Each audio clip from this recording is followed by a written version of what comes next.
എല്ലാവർക്കും വന്ദനം. കർത്താവിൻ്റെ വഴികൾ അത്ഭുതകരമായ വഴികളാണ്. പലപ്പോഴും കർത്താവ് അതിൻ്റെ അവസാനം നമ്മോട് പറയാറില്ലെങ്കിലും ഓരോ ദിവസത്തെയും കാര്യങ്ങൾ കർത്താവ് നമ്മോട് ചിലപ്പോൾ സംസാരിക്കും, ചിലപ്പോൾ അത് സംസാരിക്കില്ല. കാരണം എൻ്റെ നീതിമാൻ വിശ്വാസത്താൽ ജീവിക്കും എന്നാണ് എഴുതിയിരിക്കുന്നത്. വിശ്വാസ ജീവിതം എന്ന് പറഞ്ഞാൽ ഞാൻ എങ്ങോട്ട് പോകുന്നു എന്ന് എനിക്കറിയില്ല, എന്നാൽ എനിക്ക് ഒരു കാര്യം അറിയാം, ഞാൻ ദൈവത്തിൻ്റെ വഴിയിലാണെന്നറിയാം. ഇതാണ് വിശ്വാസ ജീവിതം. ഒന്നുകൂടി ഞാൻ പറയാം, ഞാൻ പോകുന്നത് എങ്ങോട്ടാണെന്നറിയില്ല, എന്നാൽ ഒരു കാര്യം എനിക്ക് ഉറപ്പാണ്, ഞാൻ ദൈവത്തിൻ്റെ വഴിയിൽ തന്നെയാണ്. ഇത് തന്നെയായിരുന്നു അബ്രഹാമിൻ്റെ ലൈഫ്. അവനെ ദൈവം വിളിച്ചപ്പോൾ അവൻ പുറപ്പെട്ടു പോയി കാണിപ്പാനിരിക്കുന്ന ദേശത്തേക്ക് പോകാൻ. കനാനിലേക്ക് പോകാമെന്നൊന്നും പറഞ്ഞില്ല. കനാനിൽ കാലുകുത്തിയപ്പോഴാണ് ദൈവം പറഞ്ഞു, ഈ സ്ഥലം ഞാൻ നിനക്ക് തരുമെന്ന്, നിന്റെ മക്കൾക്ക് ശാശ്വതമായിട്ട് തരുമെന്ന്. അപ്പോൾ കനാനിൽ എത്തും വരെ അവൻ്റെ വഴിയിൽ അവൻ്റെ ഭാര്യ, മറ്റുള്ളവർ, കൂടെയുള്ളവരൊക്കെ ചോദിച്ചു, എങ്ങോട്ടാ? അറിയില്ല. അപ്പം നമ്മൾ പോകുന്ന വഴി തെറ്റലാണോ? അല്ല. ശരിയായ വഴിയാണോ? അതെ. എങ്ങോട്ടാ പോകുന്നത്? അറിഞ്ഞൂടാ. പിന്നെ എങ്ങനെ അറിയാം ശരിയായ വഴിയാണെന്ന്? അതെനിക്കറിയാം. എന്താണ്? അതെൻ്റെ ഉള്ളിൽ എനിക്കൊരു ബോധ്യമുണ്ട്. ഇതിൻ്റെ പേരാണ് വിശ്വാസം. ഇതെവിടെ പോയി എത്തുമെന്നറിയില്ല, എന്നാൽ ഞാൻ ദൈവത്തിൻ്റെ വഴിയിലാണ്. ഇത് കേൾക്കുന്ന പലർക്കും ഈ ദൂത് പ്രയോജനപ്പെടട്ടെ. എങ്ങോട്ടാണെന്നറിയില്ല, എന്നാൽ ഞാൻ പോകുന്നത് ശരിയായ വഴിയിലാണ്. ഞാൻ അവിടെ ദൈവം ഉദ്ദേശിച്ച ആ തുറമുഖത്ത്, ആഗ്രഹിച്ച തുറമുഖത്ത് ഞാൻ എത്തും. എന്നാൽ എനിക്കറിയില്ല ഇത് എവിടെ എത്തുമെന്ന്, എന്നാൽ ഞാൻ എത്തുന്നത് ദൈവത്തിൻ്റെ പ്ലാനിലായിരിക്കും. ഞാൻ ദൈവശബ്ദം കേട്ടിറങ്ങിയതാണ്. ഞാൻ ഒരിക്കലും വഴിതെറ്റിപ്പോകില്ല. നോക്കണേ, ലോത്ത് പോകുന്ന വഴിയിൽ നീരോട്ടമുള്ള സ്ഥലം തിരഞ്ഞെടുത്തപ്പോഴും അബ്രഹാം ആ സമയത്ത് ലോത്തിനോട് പറയുന്നുണ്ട്, നമുക്ക് തമ്മിൽ പിരിയാം. നീ വടക്കോട്ടെങ്കിൽ ഞാൻ തെക്കോട്ട്, നീ കിഴക്കോട്ടെങ്കിൽ ഞാൻ പടിഞ്ഞാറോട്ട്. നമ്മൾ തമ്മിൽ ഇനി ഒരുമിച്ച് പോയാൽ വഴക്ക് കൂടാൻ സാധ്യതയുണ്ട്. അതുകൊണ്ട് നിന്റെ ആൾക്കാർ എൻ്റെ ആൾക്കാരും തമ്മിൽ വഴക്ക് തുടങ്ങിക്കഴിഞ്ഞു. അത്രയും ആടുമാടുകളും സമ്പത്തും നമുക്കുണ്ട്. അതുകൊണ്ട് നമുക്കൊന്ന് പിരിയാം. ആദ്യം നീ തിരഞ്ഞെടുത്തോ. ഉൽപ്പത്തി പുസ്തകം 13-ാം അധ്യായത്തിൽ ഇത് കിടപ്പുണ്ട്. ആദ്യത്തെ തെരഞ്ഞെടുപ്പ് നിനക്കാണ്. നിനക്ക് എത്ര നല്ലതും തിരഞ്ഞെടുക്കാം, ഏത് റൂട്ടും തിരഞ്ഞെടുക്കാം. നീ പോകുന്നതിൻ്റെ എതിരെ ഞാൻ പോകും. അതാണ് വിശ്വാസ ജീവിതം. അവൻ എൻ്റെ കൂടെ ഇറങ്ങിയതല്ലേ ലോത്ത്. അതുകൊണ്ട് ഞാനാണ് തീരുമാനിക്കുന്നത് ഏത് വഴിക്ക് പോകണമെന്ന്. വേണ്ട. അബ്രഹാം പറഞ്ഞു, നിനക്ക് ഇഷ്ടമുള്ളത് എടുത്തു, എൻ്റെ കൂടെ വന്നതല്ലേ. അവൻ നീരോട്ടമുള്ള നല്ല സ്ഥലങ്ങളെല്ലാം തിരഞ്ഞെടുത്തു. അബ്രഹാം അവൻ പാർത്തതിന് വിപരീതമായി യാത്ര ചെയ്യാൻ തുടങ്ങിയപ്പോൾ ദൈവം പറഞ്ഞു, നീ തലപൊക്കി നോക്ക്. ഒരു കുന്നിൻ്റെ മുകളിൽ ഇരിക്കുകയാണ്. ഈ നോക്കിക്കാണുന്ന സ്ഥലം മുഴുവൻ ഞാൻ നിനക്ക് തരും, നിനക്ക് നിന്റെ മക്കൾക്കും തരും. ലോത്തിന് അവൻ്റെ സ്ഥലം കുനിഞ്ഞു നോക്കാനേ ഉണ്ടായിരുന്നുള്ളൂ, ഒരു ചെറിയ താഴ്വര. എന്നാൽ അബ്രഹാമിന് ദൈവം തലപൊക്കി നോക്കാൻ പറഞ്ഞു. അബ്രഹാം ആ നോക്കിയ ആ മലയിൽ നിന്ന് ഞങ്ങൾ ഒരിക്കൽ യാത്ര പോയപ്പോൾ ആ സ്ഥലങ്ങൾ കണ്ടു. പല രാജ്യങ്ങൾ കാണാം, ചെറിയ ചെറിയ രാജ്യങ്ങൾ. അതെല്ലാം അബ്രഹാമിന് കൊടുത്ത സ്ഥലങ്ങളാണ്. സൗദി അറേബ്യയുടെ സ്ഥലം കാണാം. അങ്ങനെ ചുറ്റിക്കിടക്കുന്ന പല സ്ഥലങ്ങൾ നമുക്ക് കാണാം. ചെങ്കടൽ, ചാവുകടൽ എന്ന് വേണ്ട, ഇങ്ങനെ കിടക്കുകയാണ് സ്ഥലങ്ങൾ. പരന്നു കിടക്കുന്ന ഭൂപ്രദേശം. നമുക്ക് നമ്മുടെ നാട്ടിൽ ഒരു സ്ഥലത്ത് നിന്ന്, ഒരു കുന്നിൽ നിന്ന് അടുത്ത സ്ഥലം കാണാൻ കഴിയില്ല. എന്നാൽ ഈ പാലസ്തീൻ നാടുകളിൽ ഒരു കുന്നിൻ്റെ മുകളിൽ നിന്ന് അനേക രാജ്യങ്ങൾ കാണാം. ഒന്ന് ചെറിയ ചെറിയ രാജ്യങ്ങളാണ്. ഇന്ത്യ പോലെയുള്ള വലിയ രാജ്യങ്ങൾ പാർക്കുന്നവർക്കത് പറഞ്ഞാൽ മനസ്സിലാകില്ല. നമുക്ക് സ്റ്റേറ്റ് പോലും കാണാൻ കഴിയില്ല, അത്ര വലിയ രാജ്യമാണ്. എന്നാൽ പാലസ്തീനിലെ ചെറിയ ചെറിയ രാജ്യങ്ങൾ, അതെല്ലാം കൂടി ചേർത്ത് അബ്രഹാമിന് കൊടുക്കുകയാണ്. അവൻ നോക്കിക്കണ്ടതെല്ലാം, രാജ്യങ്ങൾ നോക്കിക്കണ്ടു, അതെല്ലാം കർത്താവ് അവന് കൊടുത്തു, അവന്റെ സന്തതിക്ക് കൊടുത്തു. ലോത്ത് നോക്കിക്കണ്ടത് പശുവിന് പറ്റിയ പുല്ലുള്ള സ്ഥലവും വെള്ളമുള്ള സ്ഥലവും അവൻ്റെ എരുമയെ കുളിപ്പിക്കാൻ പറ്റിയ സ്ഥലവും അവൻ താഴോട്ട് നോക്കി. എന്നാൽ ദൈവം അബ്രഹാമിനോട് തലപൊക്കി നോക്കാൻ പറഞ്ഞു.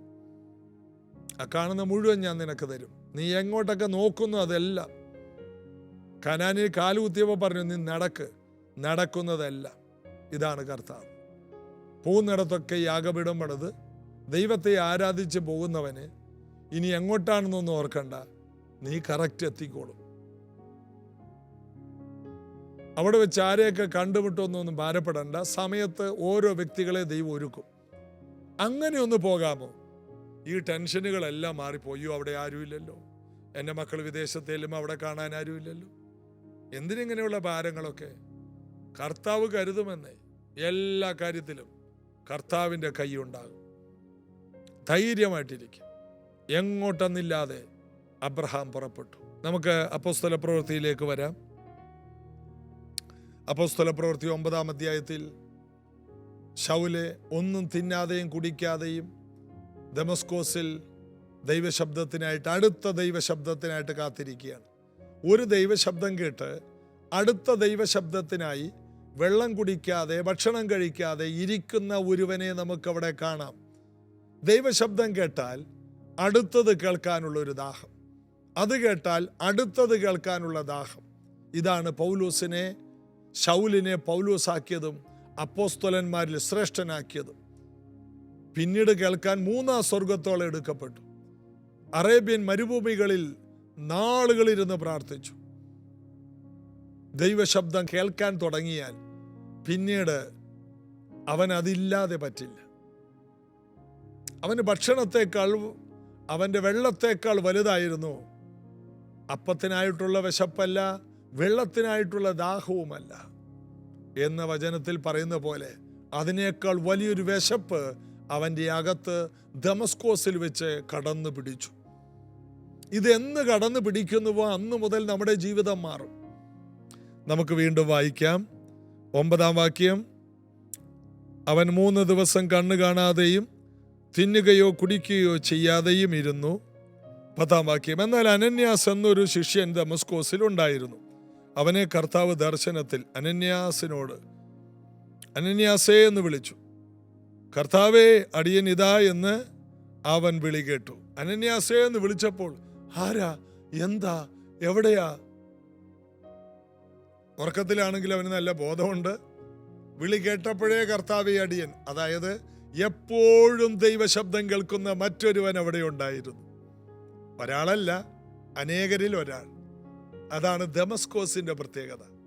കർത്താവ് എപ്പോഴും ഇടപെടുന്ന ജനസമൂഹമുള്ള സ്ഥലം. നമ്മുടെയൊക്കെ കൂട്ടായ്മ ഇങ്ങനെയായിരുന്നെങ്കിൽ, എപ്പോഴും ദൈവശബ്ദം കേൾക്കുന്നവരുടെ ഒരു ഫെലോഷിപ്പ് ആയിരുന്നെങ്കിൽ, നമ്മുടെ ജീവിതത്തിൽ നമ്മൾ കറക്റ്റായിട്ട് കൃത്യമായ ചുവടുകൾ വയ്ക്കും. അതാണ് ഇവരുടെ എല്ലാം ചരിത്രത്തിൽ നമ്മൾ കാണുന്നത്. കർത്താവ് ദർശനത്തിൽ അനന്യാസെ എന്ന് വിളിച്ചു. കർത്താവെ, അടിയൻ ഇതാ എന്ന് വിളി കേട്ടു. അവനറിയാം. ആദ്യമായിട്ട് ശമൂവേൽ ബാലനായിരുന്നപ്പോൾ ശമൂവേലേ ശമൂവേലേ എന്ന് വിളിച്ചപ്പോൾ അവന് മനസ്സിലായില്ല. ഏലി പുരോഹിതനാണ് വിളിക്കുന്നതെന്ന് കരുതി 3 പ്രാവശ്യം ഓടിപ്പോയി. എന്നാൽ ഏലി പുരോഹിതൻ പറഞ്ഞു, ഇനി വിളിച്ചാൽ യഹോവയെ അരുളി ചെയ്യണേ എന്ന് പറഞ്ഞാൽ മതി. കൃത്യമാണ്. പണ്ട് എന്നോട് സംസാരിച്ചിരുന്നു, ഇപ്പം എന്നോട് മിണ്ടാറൊന്നുമില്ല, ഞാൻ വഴി വിട്ടുപോയി. എന്നാൽ നീ ദൈവശബ്ദം കേൾക്കാൻ തുടങ്ങി. അവനറിയില്ല. അത് 1 പ്രാവശ്യം അങ്ങനെ സംഭവിച്ചുള്ളൂ. 4ാമത് അടിയൻ ഇതാ എന്ന് പറഞ്ഞു. അന്നു മുതൽ ശമൂവേലിനെ വിളിക്കുമ്പോൾ അടിയൻ ഇതാ എന്ന് അവനറിയാം. ആരാ വിളിക്കുന്നത്? ദൈവ ശബ്ദത്തെ തിരിച്ചറിയാൻ കഴിയുന്ന ഒരു കാത്തിരിപ്പുണ്ടോ? ഒരു ഏകാഗ്രമായ ജീവിതമുണ്ടോ? അതെപ്പോഴും തങ്കൽ ഏകാഗ്ര ചിത്തന്മാർക്ക് വേണ്ടി തന്നെത്താൻ ബലവാനെന്ന് കാണിക്കാൻ ദൈവത്തിൻ്റെ കണ്ണ് ഭൂമിയിലൊക്കെയും ചുറ്റി സഞ്ചരിക്കുന്നു എന്ന് ദിനവൃത്താന്ത പുസ്തകത്തിൽ പറയുന്നു. കർത്താവ് വിളിക്കുമ്പോൾ ഇത് കർത്താവ് തന്നെയാണോ? ഏത് രാത്രി വിളിച്ചാലും അറിയാം. ഭാര്യമാരെ സ്വന്തം ഭർത്താവ് വിളിക്കുമ്പോഴേ അറിയാം അല്ലേ? അതിന് പ്രത്യേകിച്ച് ആരാണെന്ന് മൊബൈലിൽ നോക്കണ്ട, ശബ്ദം കേൾക്കുമ്പോഴേ അറിയാം. ഹണി ഹണി എന്നൊന്നും വിളിക്കാറില്ല, എടി എടി എന്നേ വിളിക്കാറുള്ളൂ, എന്നാലും അറിയാം. വേറെ ആരും വിളിക്കാറില്ല. എൻ്റെ പ്രിയപ്പെട്ടവളെ എന്നൊന്നും വിളിക്കാറില്ല. അതൊക്കെ സിനിമ ഡയലോഗാണ്. സ്വന്തം വീട്ടിൽ അതൊന്നുമില്ല. ചിലപ്പോൾ ഒന്നും പറയില്ല, ചിലപ്പോൾ ചില മൂളലും ഞരങ്ങലും ഒക്കെ ഉണ്ടാവുള്ളൂ. ആ എന്ത് പറയണ്, എന്തെടുക്കുന്നു, ഉറങ്ങിയോ? ചെറിയ ചെറിയ ലാംഗ്വേജുകളാണ്, പെട്ടെന്ന് അത് തിരിച്ചറിയാം. ബന്ധത്തിലൂടെയാണ് ശബ്ദങ്ങളെ കൂടുതൽ തിരിച്ചറിയാൻ കഴിയുന്നത്. അനന്യാസ്, കർത്താവേ അടിയനിതാ. അവനോട് 11-ാം വാക്യത്തിൽ കർത്താവ് അവനോട്, നീ എഴുന്നേറ്റ് നേർവീതി എന്ന തെരുവിൽ ചെല്ലുക. അപ്പൊ നേർവേദി എന്ന തെരുവിൽ ഒരു വീട്ടിൽ, ഇത്രാം നമ്പർ വീട്ടിൽ പുള്ളിക്കാരൻ പോയിരിക്കുകയാണ് ശൗല്. ഭക്ഷണം കഴിക്കാതെ, വെള്ളം കുടിക്കാതെ, അടുത്ത ദൈവശബ്ദത്തിന് വേണ്ടി. അവൻ എന്തൊക്കെയാണ് അവനോട് ദൈവം അതിൻ്റെ ഇടയ്ക്ക് ഇടപെട്ടു. ഈ 3 ദിവസത്തിനുള്ളിൽ അവിടെ വെച്ച് ഇടപെട്ടു. നീ ഈ വീട്ടിൽ പാർത്തോ, ഒരുത്തനെ ഞാൻ ഇങ്ങോട്ട് വിടുന്നുണ്ട്. കർത്താവ് സംസാരിക്കാൻ തുടങ്ങിയാൽ പിന്നെ നിർത്തുകയില്ല. ഇത് കേൾക്കുന്ന പലരും വ്യക്തിപരമായി ദൈവശബ്ദം കേൾക്കാൻ പഠിക്കണം. അല്ലെങ്കിൽ നമ്മുടെ ജീവിതം ഭയങ്കര ബുദ്ധിമുട്ടാണ്. സത്യത്തിൻ്റെ പാതയിൽ നടക്കണമെങ്കിൽ, വിജയത്തിൻ്റെ പാതയിൽ നടക്കണമെങ്കിൽ, ജീവിതത്തിൻ്റെ ഡെസ്റ്റിനിയിൽ എത്തണമെങ്കിൽ ദൈവശബ്ദമില്ലാതെ പറ്റില്ല. അതാണ് ബൈബിൾ പറയുന്നത്. അടുത്ത കാര്യം കർത്താവ് അവനോട് പറഞ്ഞ് കാത്തിരിക്കുകയാണ്. അവിടെ പറയുകയാണ്, കർത്താവ് അവനോട്, നീ എഴുന്നേറ്റ് നേർവീതി എന്ന തെരുവിൽ ചെന്ന് യൂദായുടെ വീട്ടിൽ തർസോസുകാരനായ ശൗൽ എന്ന പേരുള്ള ഒരുവനെ അന്വേഷിക്കുക. സ്ഥലം, റോഡ്, വീട്, വീട്ടു നമ്പർ, വീട്ടുകാരൻ്റെ പേര്, അവിടെ വന്ന് പാർക്കുന്ന തർസോസുകാരൻ ആയ ശൗലിനെ അന്വേഷിക്കുക. മുഴുവനും ഡീറ്റെയിൽ, പേര്, റോഡ് എല്ലാം കർത്താവ് അങ്ങോട്ട് കൊടുക്കുകയാണ്. ഒരൊറ്റ സ്വപ്നം. ഇന്ന് പലരുടെയും സ്വപ്നം പാമ്പ് കടിക്കാൻ വരുന്നു, ആന ചവിട്ടിക്കൊല്ലാനായിട്ട് വരുന്നു. ഇതല്ലാതെ ഒരു വ്യക്തമായി ഇനി നടക്കാൻ പോകുന്ന സംഭവത്തെക്കുറിച്ചൊരു സ്വപ്നം കണ്ടോ? ഒരു ദർശനം ഉണ്ടായോ?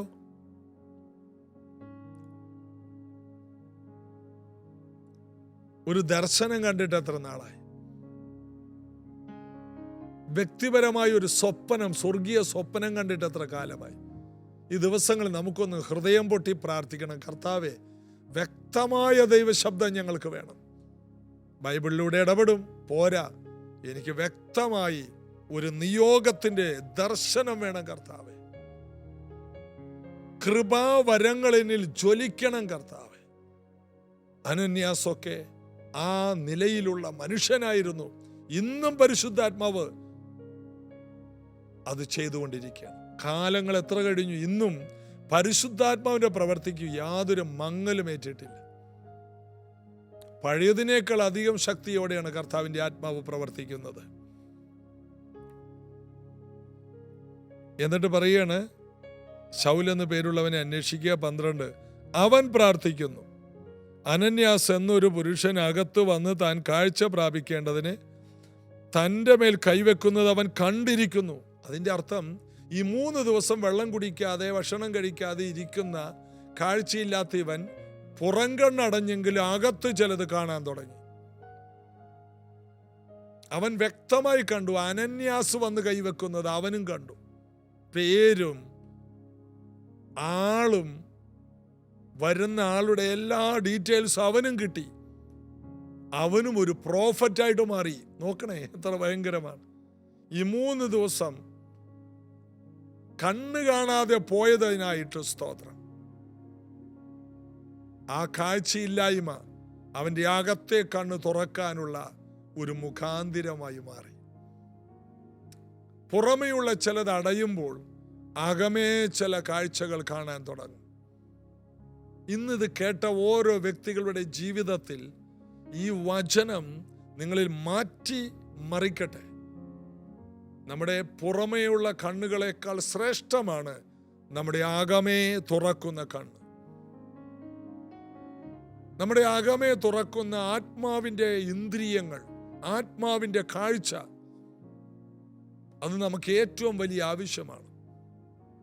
പുറമേ ഒത്തിരി കാണാനുള്ളത് കൊണ്ട് അകമേയുള്ള കാഴ്ചയ്ക്കായിട്ട് ഇന്ന് വരെ ആരും വില കൊടുക്കുന്നില്ല. കയ്യിലുള്ള മൊബൈലുള്ളത് കണ്ട് തീരാൻ പറ്റുന്നില്ല. ഓരോന്നോരോന്ന് പുതിയത് വന്നുകൊണ്ടിരിക്കുകയാണ്.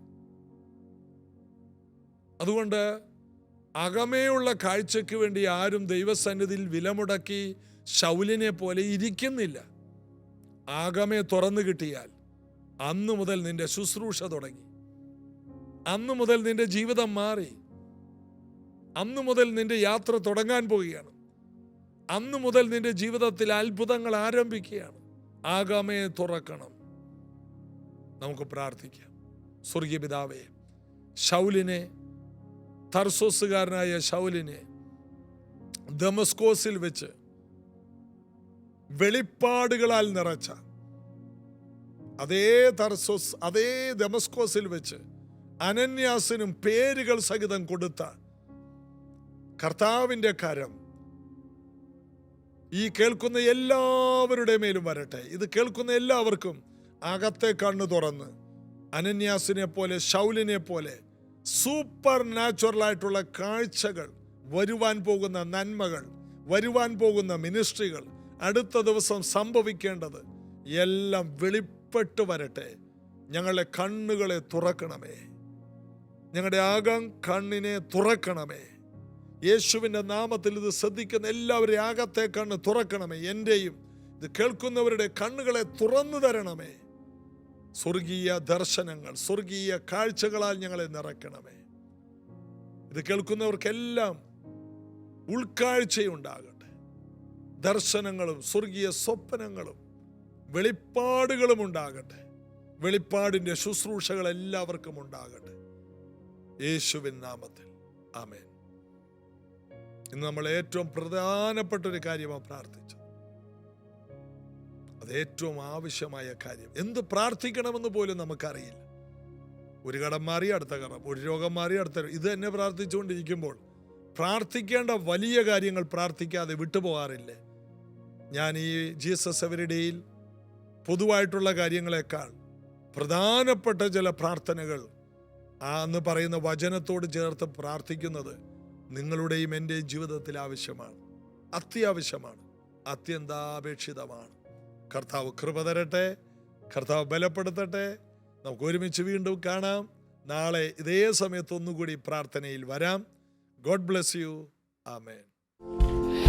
आत्मा मंदिर था, पवित्र आत्मा मंदिर था, आत्मा मंदिर था, पवित्र आत्मा मंदिर था।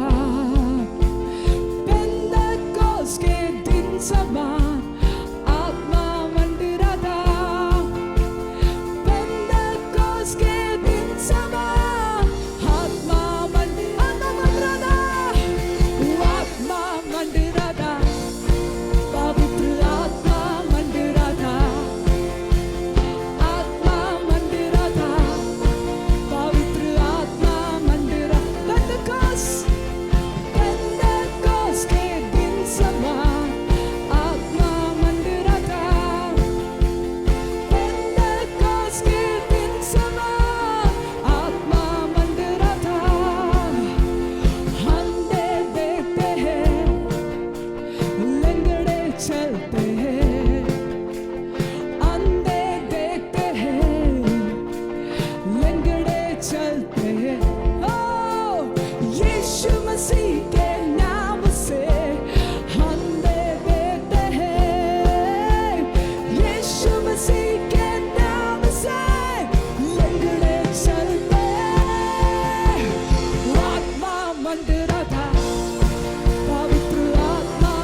मंडरा